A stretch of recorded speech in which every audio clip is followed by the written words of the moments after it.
I noticed this up here this morning. Like,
okay, we're not going to cover Glenn's top 10. We're going to let Glenn cover Glenn's top 10. So I'm going to click through these.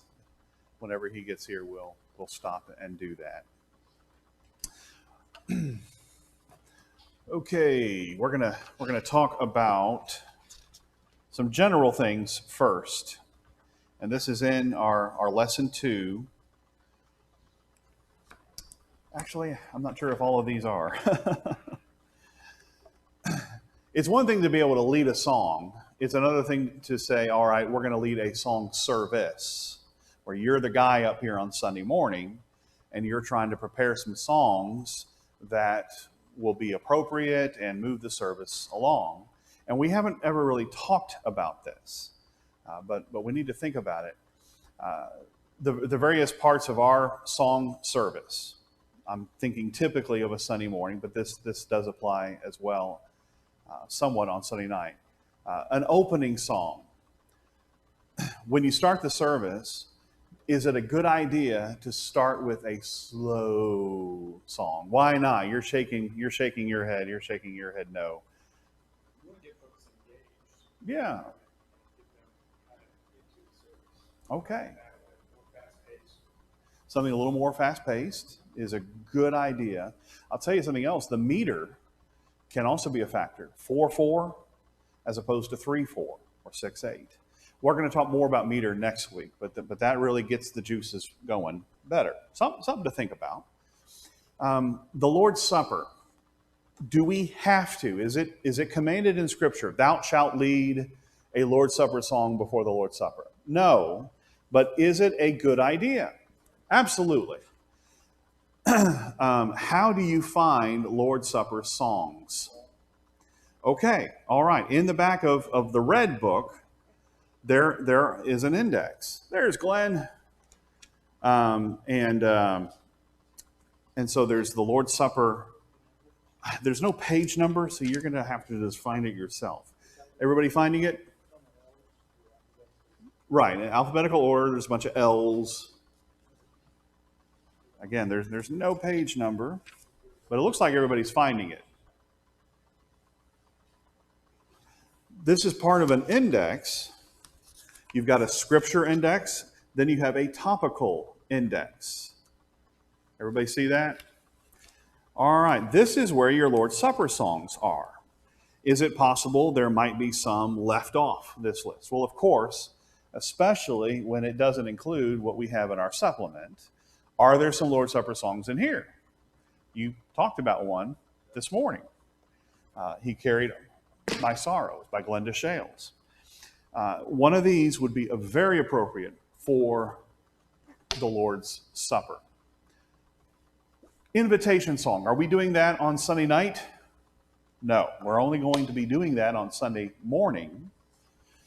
And on Sunday morning, the invitation song needs to be appropriate.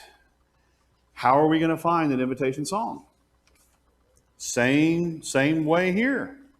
We got to look under the eyes, and there's a whole bunch of them.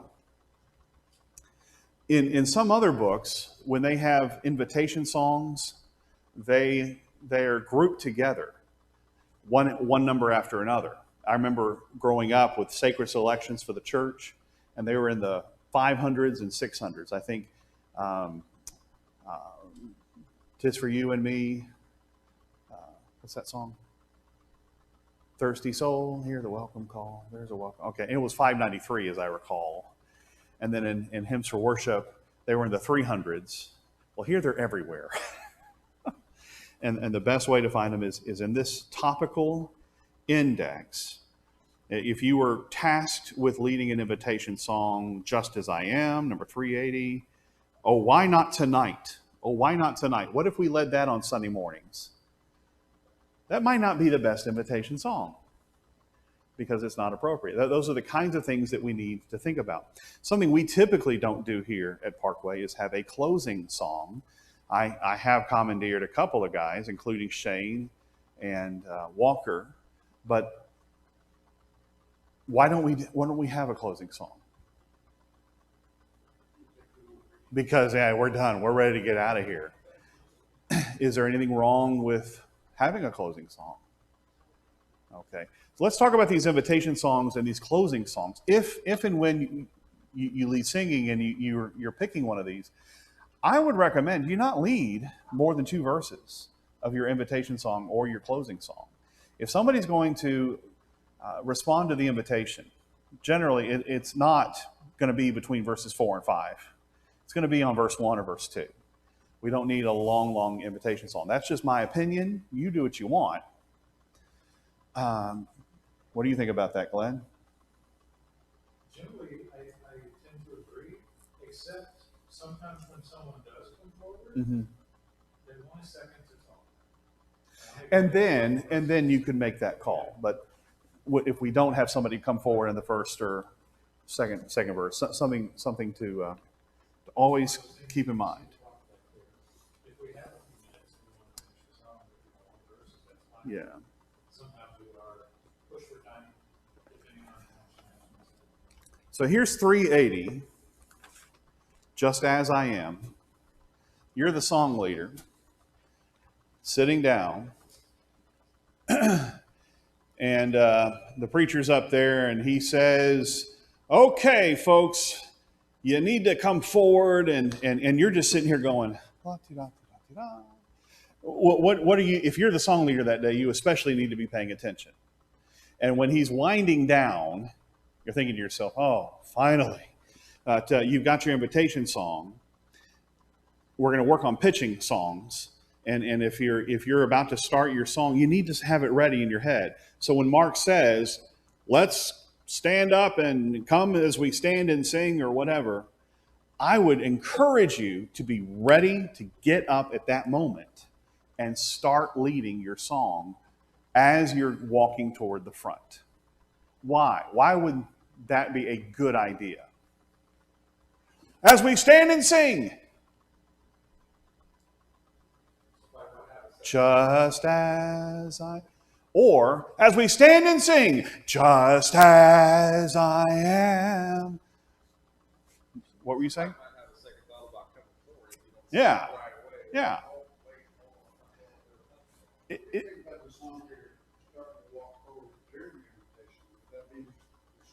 I would find that distracting as an audience member and as a preacher. But we could try it. We could try it. Oh, okay. It's a skill that you're gonna have to work on. Yes, sir. I did notice this morning, Rob did that as soon as it was time and everyone was standing. Yes. Yes. And I think we're kind of used to that. Okay. There are several who, one, they'll pick a song that's really not an invitation song, and two, they'll take 10 seconds between. It's just something we need to be aware of and think about and discuss. I'm going to let Glenn talk more about this here in a minute, but songs on the screen. We are on Wednesday nights showing our songs on the screen. That takes planning. It takes some preparation where you not only pick your songs, you also pick your verse numbers. And that's going to change the whole culture. I'm hoping eventually we'll start thinking about doing it on Sunday nights. But again, even on Wednesday nights, it's hard to get those numbers. Can you go back to Glenn's top 10 list? I think slide number 2. All right, I'm going to let Glenn go over his list. There's what we covered last week, and I'm not going to turn this off. I'm just going to leave it here and let you discuss items 6 through 10. Yeah, there you go.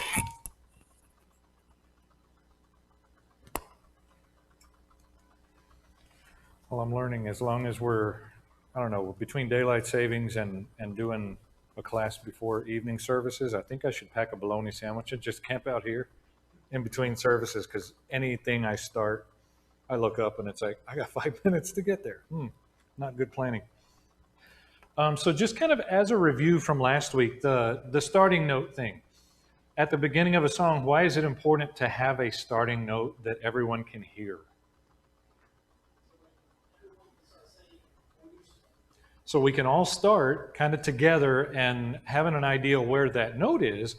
But also, if you find the note, whether it's on this or a phone app or whatever it is, find that note, blow that note, hum the note loud enough that everyone can hear you towards the microphone if you need to.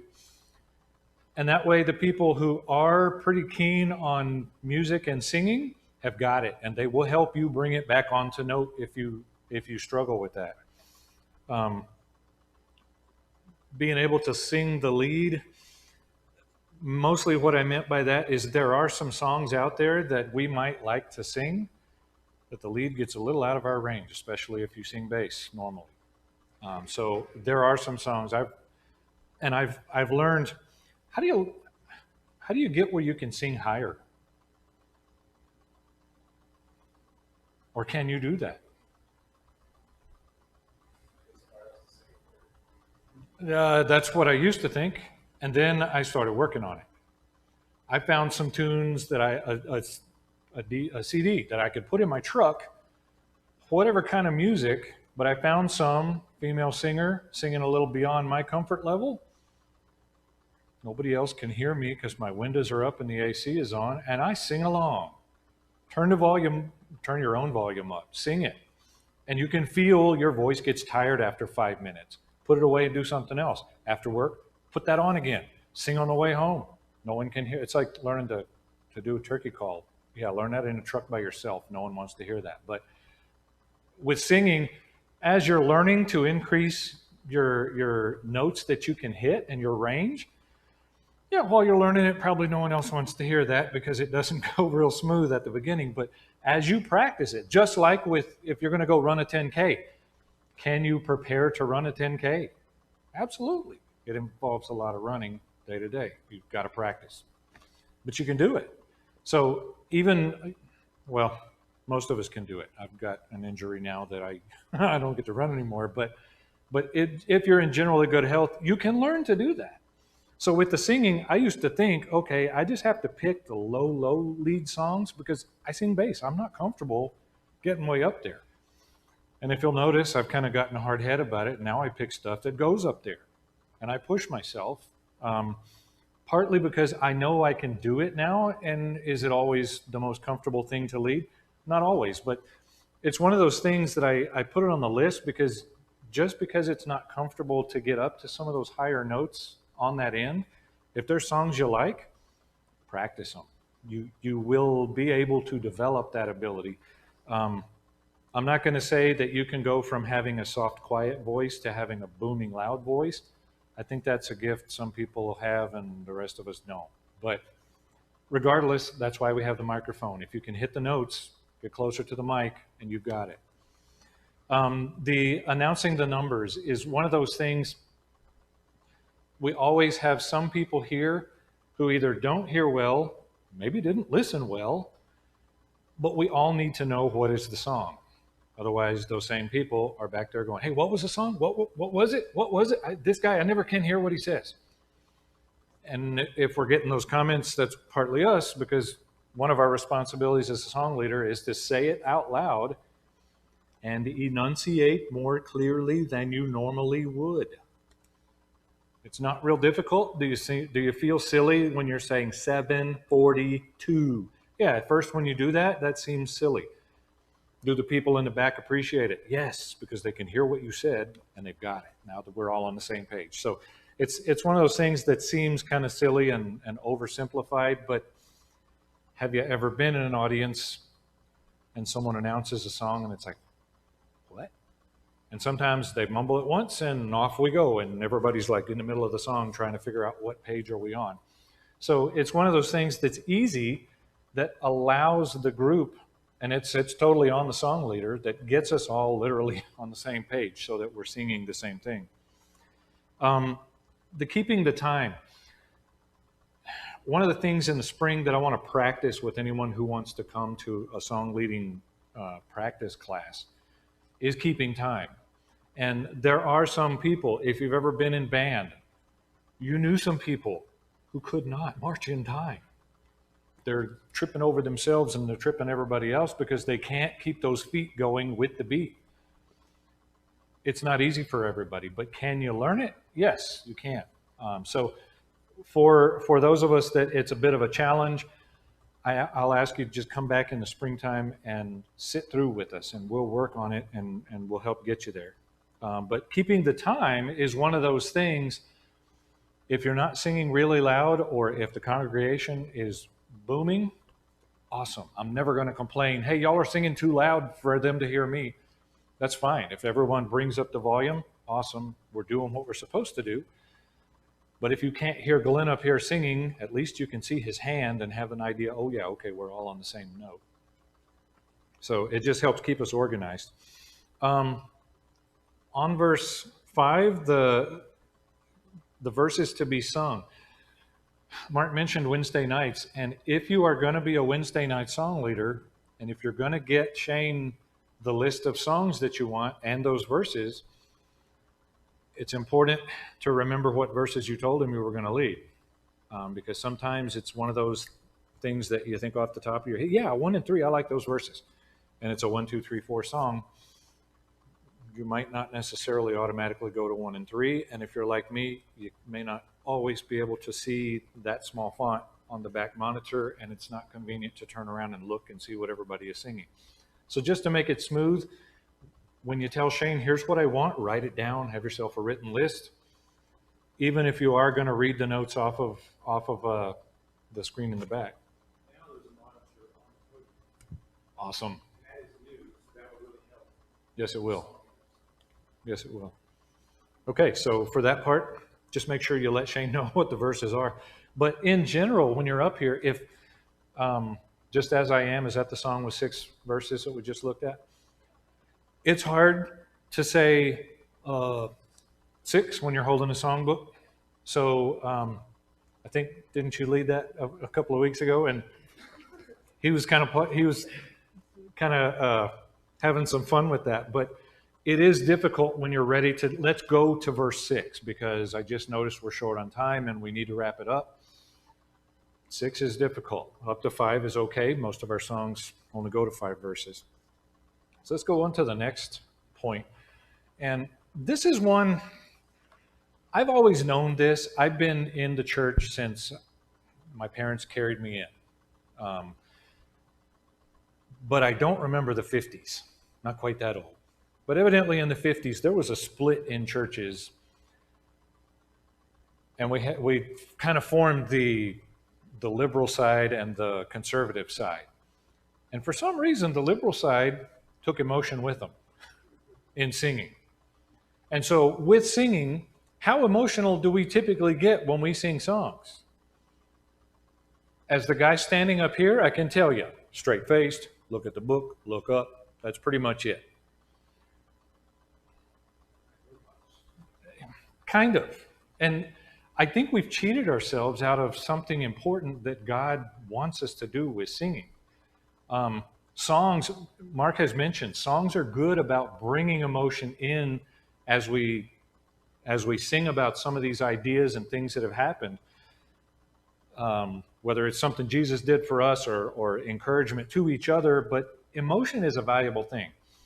And I know I'm not the first guy who should be up here preaching about emotion or talking to you about emotion, because I don't tend to show it very well either. That's okay. I'm not saying you have to get up here and cry while you're singing. I'm not saying that. I'm just saying it is okay to have emotion with our singing. I think this is more a point we need to have a conversation with the entire group to talk about emotion. How can we show some emotion? For those of you that remember when Cameron was here, Cameron Lloyd, and one of the things he kind of beat his head against the wall with for a while was show some emotion with me. And he tried to get people a little more involved, visibly involved with the song service. And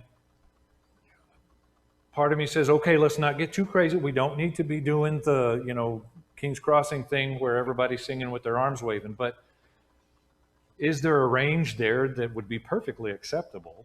I don't know that we could say there's a book, chapter, and verse to say you can't wave your arms, but especially after talking about David this morning. But could we show some emotion in our singing? I think so. And I think if we are more emotionally tied to what we're singing, I don't know, if you look at kids and you look at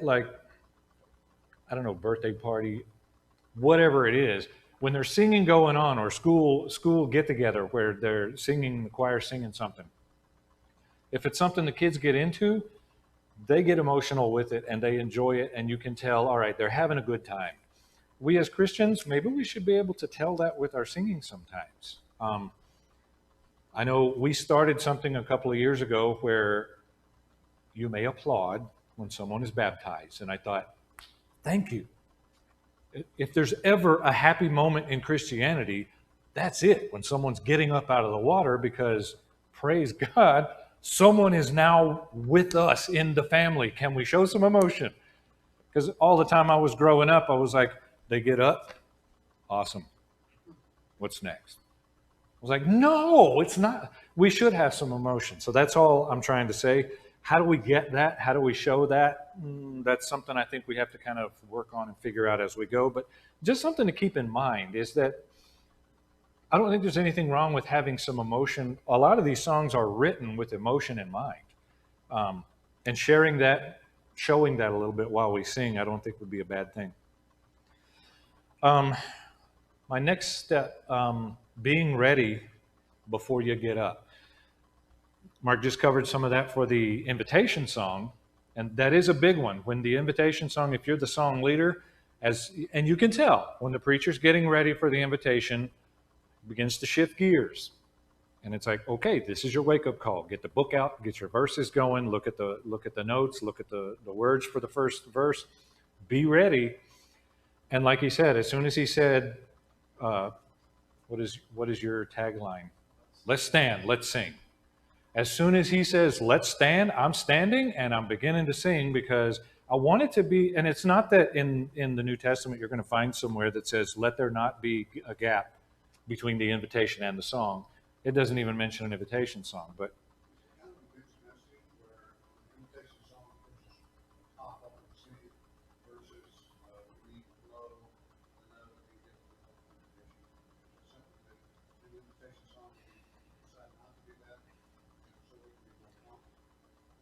I do that call. because I think the most important thing is let's start. And when I start, yeah, everyone doesn't start on the first note. They're hearing me for a couple of notes, but they quickly join in. And the invitation songs, one of the things that I think about is the invitation songs are songs that most of us don't even need to pick up the book for. We know those songs. And so when you hear that first note, it's pretty quick. Most of us know how to get that started, because to me, if we're going to do that, we should say as we stand and as we sing, and then come up here, blow the three notes, get everybody on task and going. And it kind of loses the moment or the intensity of that, or the possible momentum of that moment. Yeah. Okay. My next one is as audience members. How many of y'all have led songs? Okay. If you have, did you look at the audience? Yep, at some point you did. And how many of you saw 80% of the eyes on you? How many of you have seen nobody look at you? We're all down in the book. And it's not completely the audience's fault. That's where the information is that we're singing. But number one, it's nice to have it up there, because then eyes are up there. I'm right here. I'm kind of in the way of what you're singing. Not really, but I'm close. So when I'm leading songs or I'm leading the time, you can see it while you're reading the words. There are times where a lot of us, most of us, have been leading a song and it begins to drag, and the person up here does not want it to drag. But you got to have people look at you to bring them back up to speed. Rob, you were pretty good this morning at just shoving it forward, and people will follow. But what I noticed sometimes is, like even this morning, people looking past me at us because that's on the screen, and so it sort of distracted my thought process. You see, Forgot to wear makeup this morning. So to me, I don't need people staring at me. I'd rather not have people staring at me while I'm leading singing. But I like people to check in and see, okay, here's what you're doing at the end of a verse, check.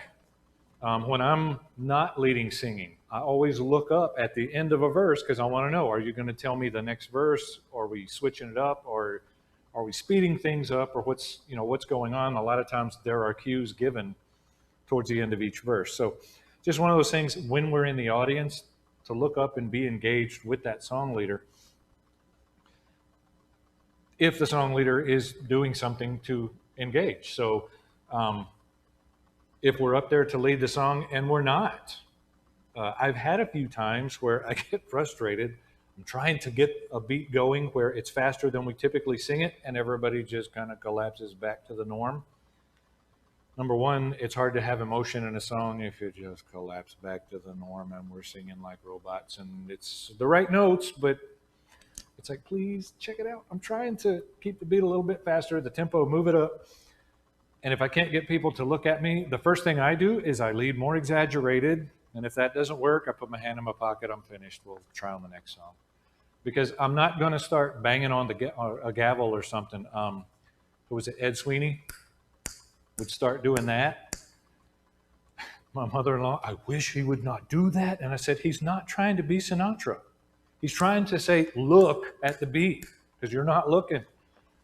She said, that's a good point. Maybe that's what he was doing. I said, I guarantee he was not trying to be Frank Sinatra. He's not just snapping his finger because that's the way he wants to do it. He's trying to get your attention to leading the song correctly. one thing for me that really activates me for some reason. Sometimes I have a real strong bass singer here,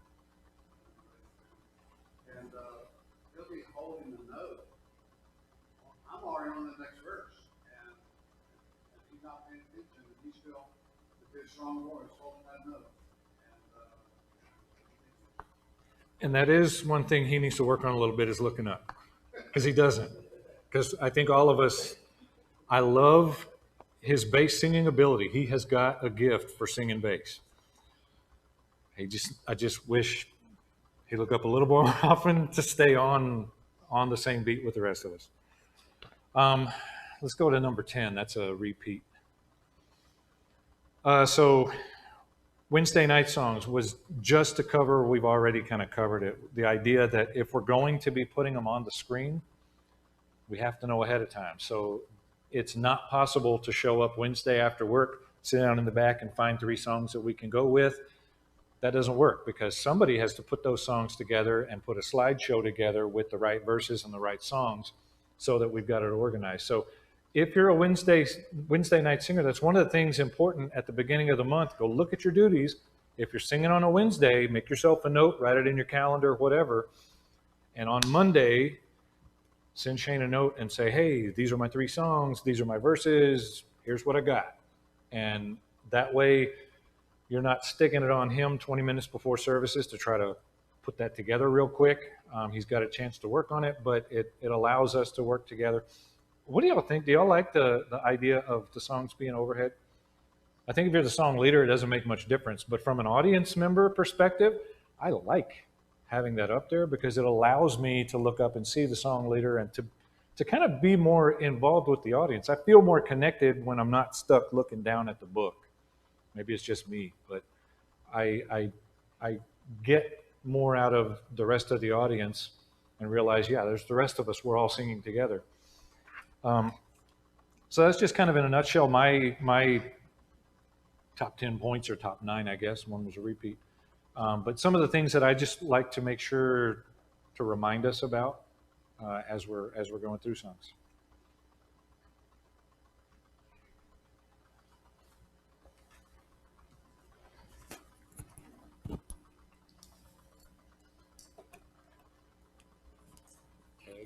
All right.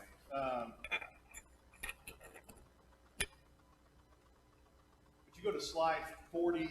Oh, that's perfect. That's perfect. Never mind. You're pretty good at this there, James. Thank you. Okay, I'm going to mention a couple of items. Thank you, Glenn. That was a really, really helpful list, and I really appreciate that. About announcing song numbers, think about this. This is exactly what Rob did today. If he said a number like 745, he would then repeat it, each digit separately. 7, 4, 5. That's especially helpful when you got a 50 in there or something like that. You 750, people might think 715.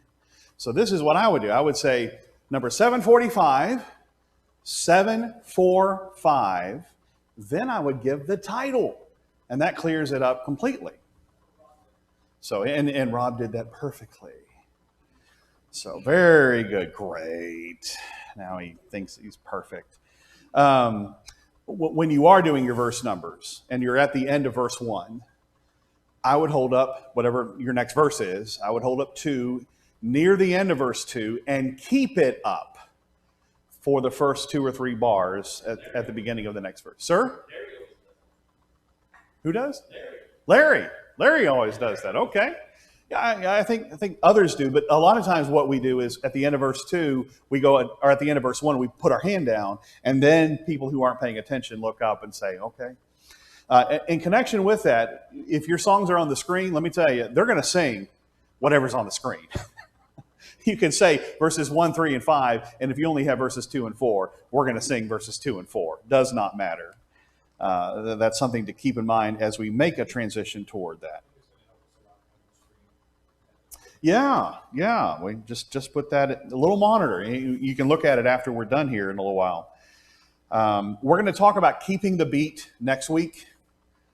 Not today, but that also is important. All right, what is the number 1 secret for successful song leading we said last week? What is it? Lead with your voice.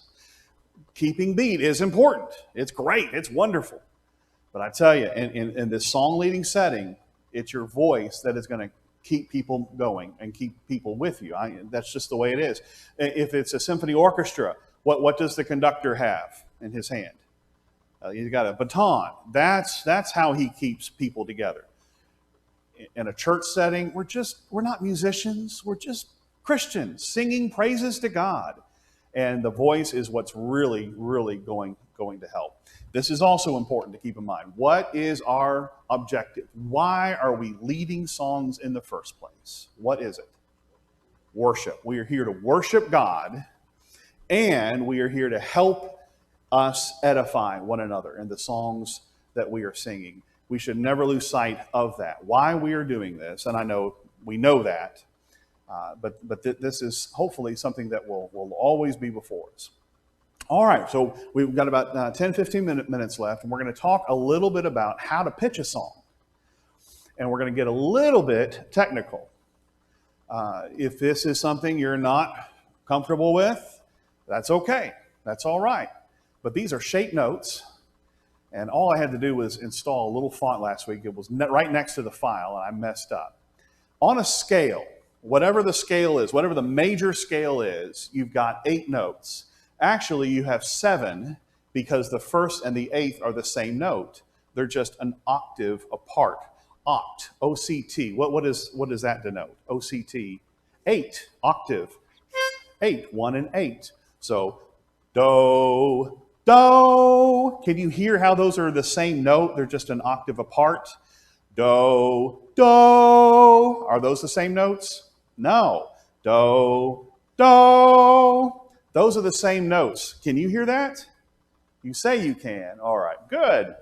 They're an octave apart. So there's 8 notes, but really it's the first and the 8th that are repeated. What shape is that first note in the scale? It's a triangle.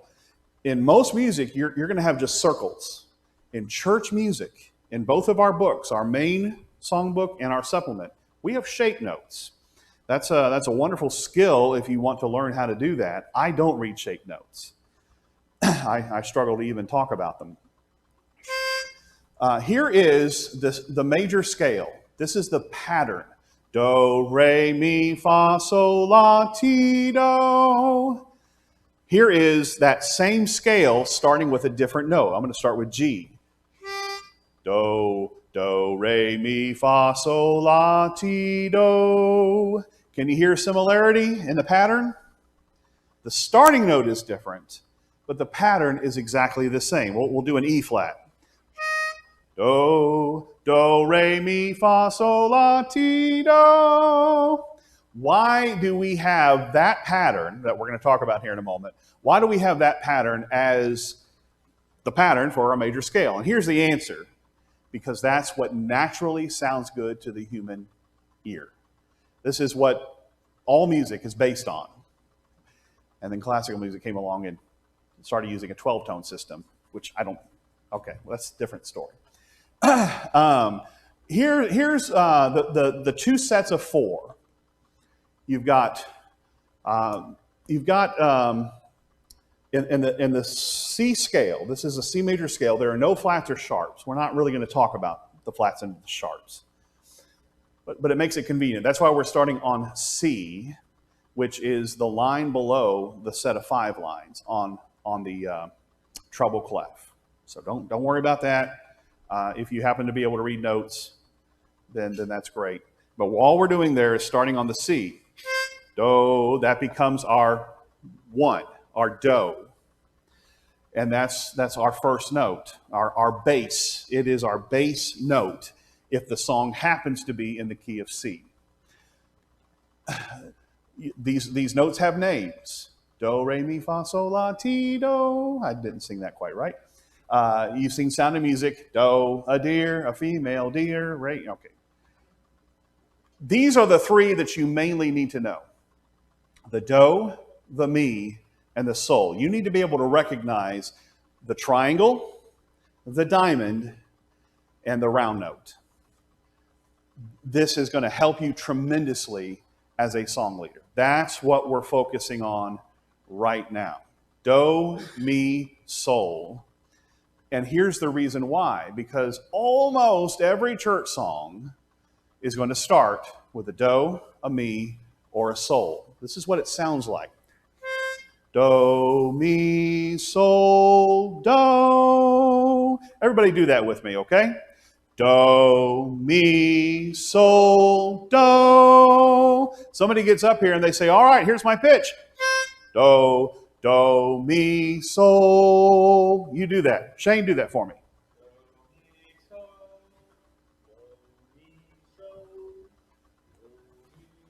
All right, let's change it up here. Do, mi, sol. Rob? Benjamin?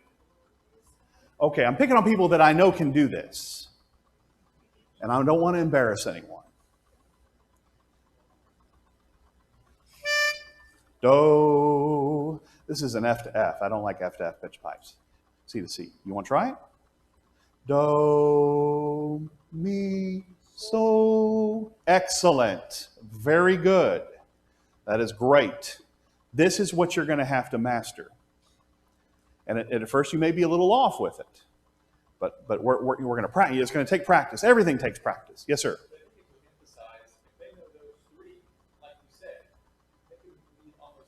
That's right. Yeah. There are some exceptions. What shape? There are some exceptions, and we're not going to talk about them today. What shape is the do? The triangle. What shape is the mi? Diamond. What shape is the sol? And then round. What did I say? Did I say something wrong? What is the shape of the do at the end of the octave? It also is a triangle. They're all triangles. All right, can you see the starting note there in this song?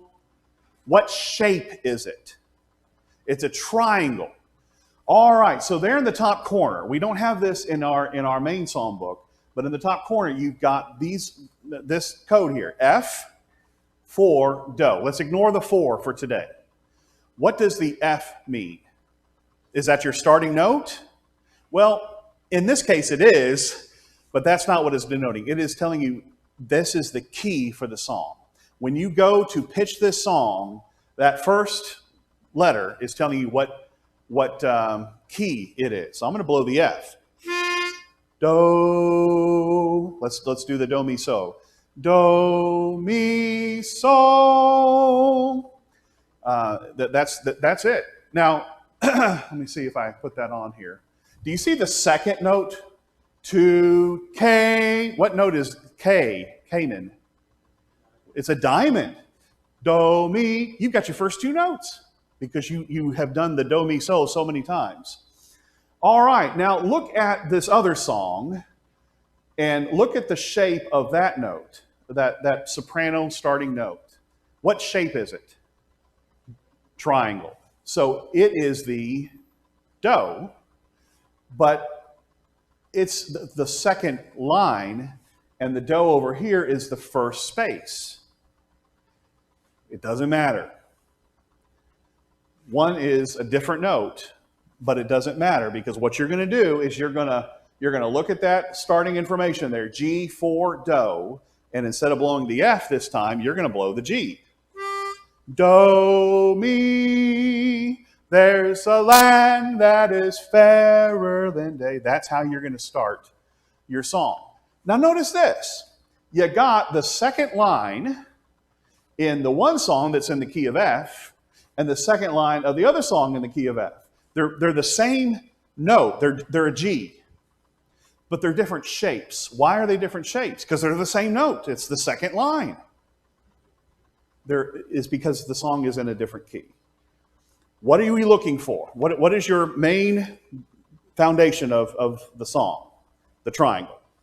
That's the do of whatever song you're looking at. Sometimes it's going to be the first space. Sometimes it's going to be the first line. Sometimes it's going to be the first whatever.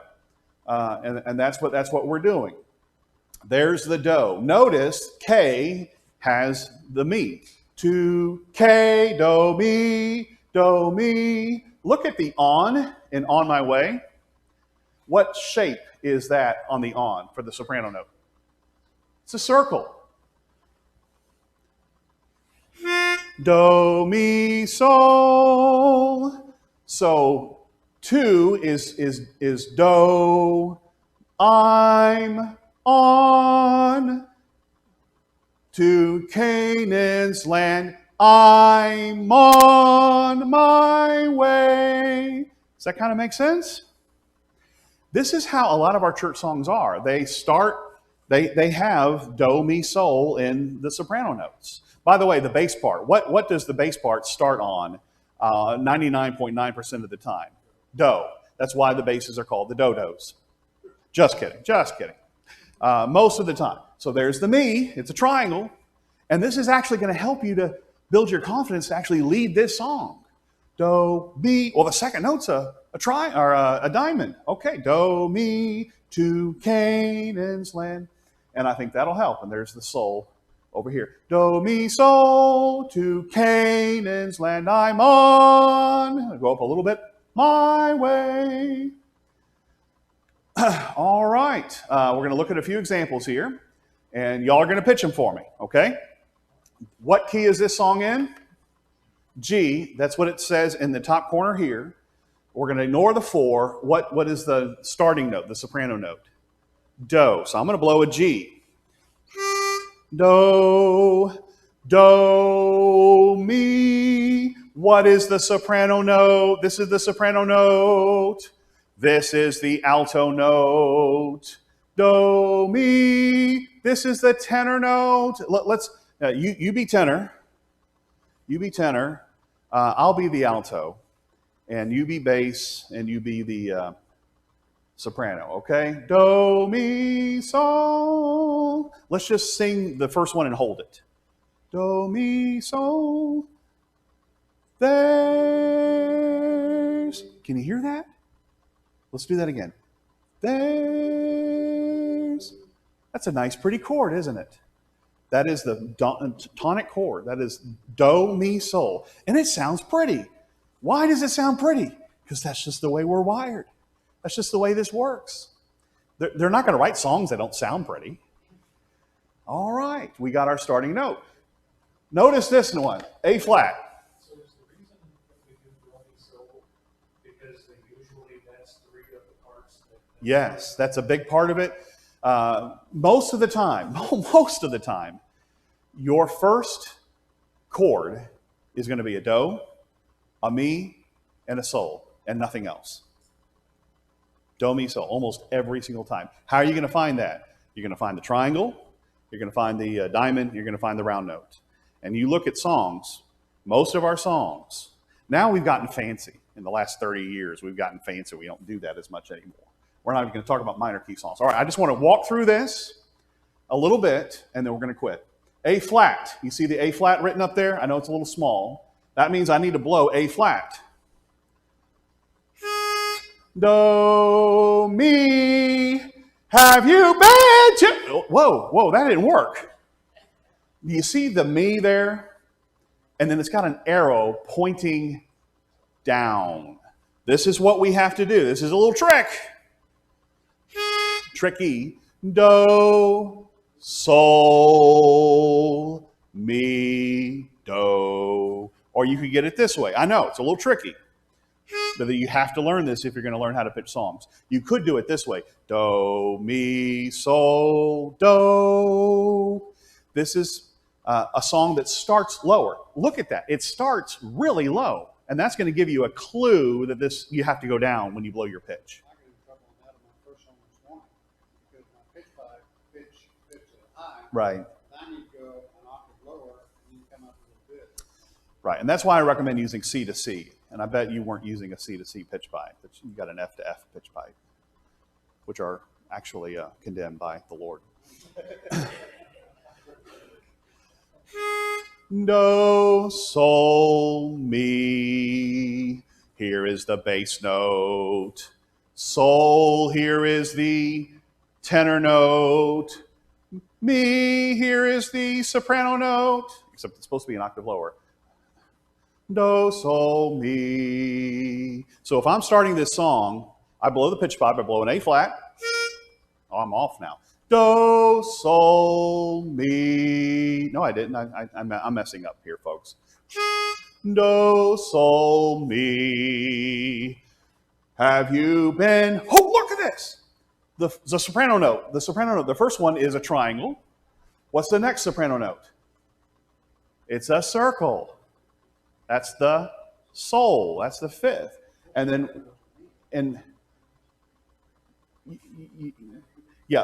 so have is a diamond. U is circle.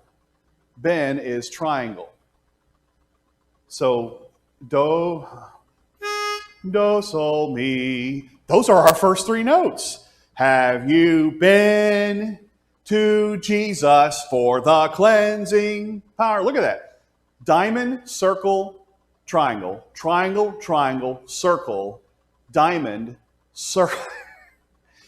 And you're going to see that a lot. You're going to see that a lot in songs. This is a basic building block. Are you going to get it today? No. It's going to take practice. A flat again. We got an arrow pointing down, but it's not going down to the soul, to the mi. This time it's going down to the soul. A flat. Do, sol. How long has it been since, that was our starting note, since you talked is a diamond, do, mi, sol. This is the basic building block of songs. E flat. This song's an E flat. It's got a mi and it's got an arrow pointing up. Do. You want to do it, Evan? Okay, no problem.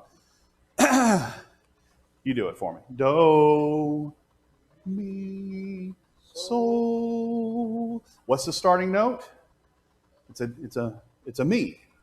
Do, mi. I want you to start this song for me. Do you know it?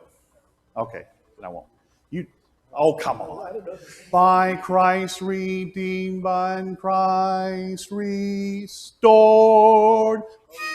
Do, mi, sol. You see how stored is the same as the soul? Do, mi, sol. All right, again, I know you're not going to get this today, but hopefully we're getting it. We're starting to say, okay, there's a reason why we need to know these do, mi, sols. One more. Do, this is the B flat I just blew. Do, I got to go down because the sol, it says go down. Do, sol. What's the bass note? Do, do. What is the tenor note? Do. What's the soprano note? Sol. Do, sol. So here we go. You're going to do this one, okay? Number 397. 397. Stand up for Jesus. Do, sol. Stand up, stand up. You did it, man. You did it. You did it. All right, you're going to learn this. You are going to learn this. What are the basic building blocks of song leading? Do, mi, so. Do, mi, so. Could you just blow the pitch pipe and blow an F and start the song? Stand up, yes. But you're gonna ground yourself in the key, whatever key it is, and you're gonna ground your audience, and that will allow us to all start on the same note. Let's go back to this song. I'm trying to find it. This one here. Let's all start together, okay? Do, mi. Do is the soprano. Mi is the tenor. This is the alto for the ladies. Here we go. There's a land that is fairer than day. You see how we all started together? Because we were able to hear the grounding of the key and all start together. Now, we got to lead with a pickup, and we'll talk about that next week. You want to do this one? Well, it's easy because you already got the dough. All right, excellent. Thank you so much for your participation. And this is just in a little introduction, and we're going to keep working. Thank you so much.